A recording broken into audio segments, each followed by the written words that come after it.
Moneypenny, you look younger every day. James, you've been saying that since 1962.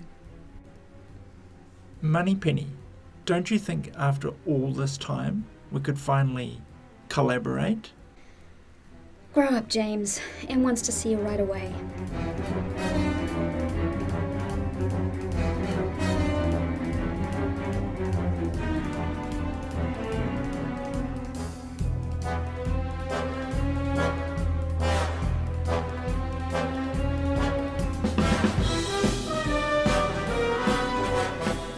Bond, have you heard of TechCommNZ?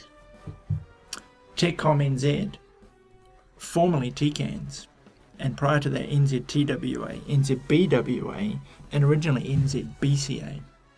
A sinister group who have infiltrated themselves into every corner of the IT world.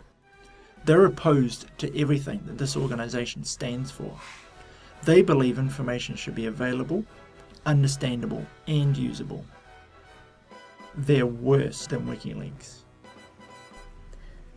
We've reason to believe they're collaborators. Bond, I need you to go to Auckland, New Zealand. Yes, Em. And Bond, try not to kill anyone this time. But if you must, here's a list. Number 1 is Scott Abel. Calls himself the Content Wrangler. Looks like the Boston Strangler. Describes himself as an intelligent content evangelist. Sounds like a Scientologist to me. He's on at 9 a.m. on day 1. C will give you something nasty to slip into his food. That should do the trick. I suggest you take him out at morning or afternoon teas, which will be held in the Discovery and Endeavour rooms, or at lunch, which will be in the Knights room, or even the conference dinner, which will be downstairs in the Victoria and private brasserie rooms at 6:30 p.m. Drinks start from 6. And don't worry if the opportunity never arises. The word on the street is that if he eats the hotel food, he's as good as dead. We don't know much about number 2.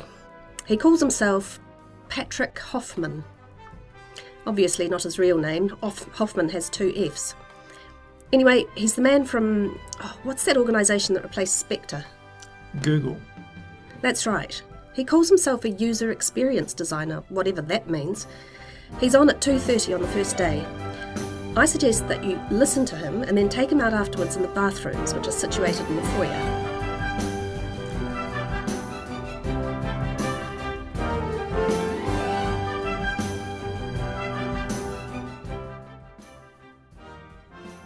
The big one is number 3, Doug Kim. He's on at 9 o'clock on Tuesday morning. He works for the really bad guys. Microsoft?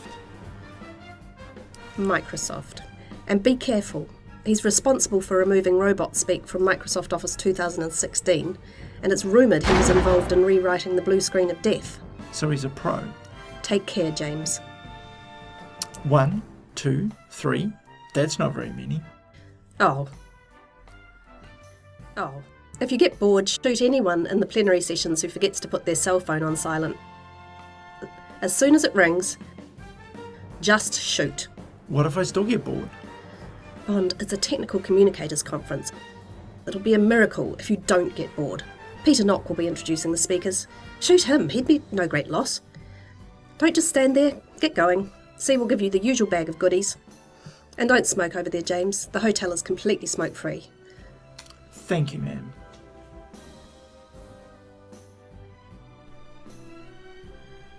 Here's your passport, driver's license, and so on. Here's your disguise. I'm especially proud of this one. I knitted it myself. You'll blend right in. They'll think I'm bloody David Bain. You're not David Bain. Your cover story is that you're Peter Knock. He's not really a technical communicator. He just helps them out when they're busy. What on earth is this? It's your conference bag. It contains a few things you'll need, James. Here's the shorter Oxford English Dictionary. Commit it to memory, then eat it. Here's your name badge. Keep it on you at all times at the conference. This book is Didder for Dummies. Carry it with you at all times, title out. It's your icebreaker. If anyone asks, just look them in the eye and say tautology.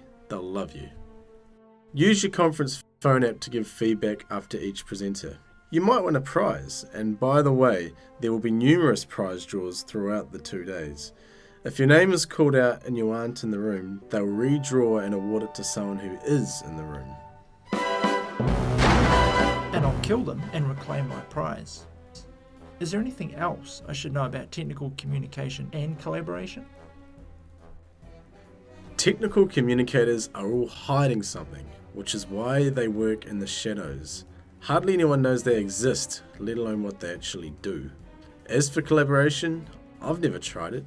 Just go to the conference, sit, listen, and you'll find out. Who knows, you might even like it.